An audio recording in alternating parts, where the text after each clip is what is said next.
ہمارے یہاں معاشرے میں مختلف برادریوں میں جیسے میمن، قریشی، چودھری، پٹھان وغیرہ وغیرہ، تو بعض لوگ اپنی ہی برادری میں شادی کرتے ہیں، شریعت میں اس کی کیا حیثیت ہے؟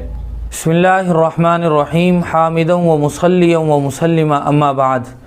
اللہ تبارک و تعالی قرآن مجید میں ارشاد فرماتے ہیں، یا ایھا الناس انا خلقناکم من ذکر و انثی وجعلناکم شعوبا و قبائل لتعارفوا، اے لوگو میں نے تم میں مرد اور عورت بنایا اور میں نے تم کو مختلف خاندانوں میں پیدا فرمایا تاکہ تم ایک دوسرے کو پہچان سکو۔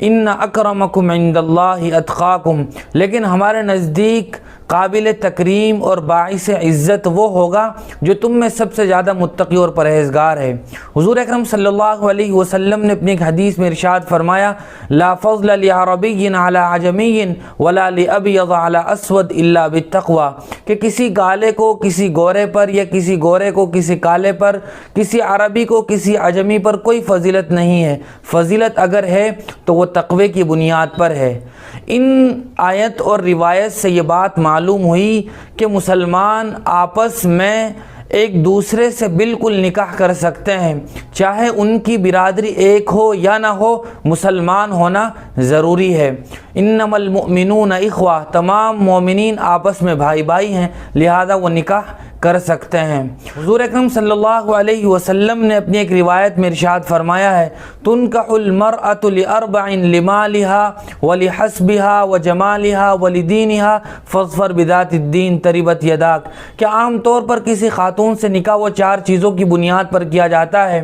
مالداری کی وجہ سے، حسن و جمال کی وجہ سے، حسب و نسب کی وجہ سے اور دینداری کی وجہ سے، لیکن تم دین کو ترجیح دو۔ اس روایت سے یہ بات معلوم ہوئی کہ مسلمان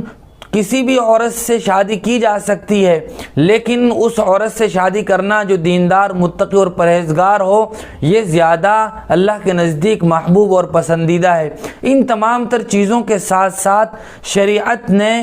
کفاءت کا بھی اعتبار کیا ہے۔ کفاءت کہا جاتا ہے لڑکے اور لڑکی کی برادری کا ایک ہونا، اور بھی کئی چیزیں اس میں شامل ہیں، اور اس کا اعتبار اس لیے کیا کہ اگر لڑکا اور لڑکی ایک ہی برادری سے ہو تو آپس میں خاندان کے ایک ہونے کی وجہ سے ان کے مزاج مل جاتے ہیں، آپس میں مماثلت اور یگانگی ہوتی ہے، خیال اور فکر ایک جیسا ہوتا ہے، تو اس دیواجی زندگی آسانی کے ساتھ گزرتی رہتی ہے۔ لہذا اگر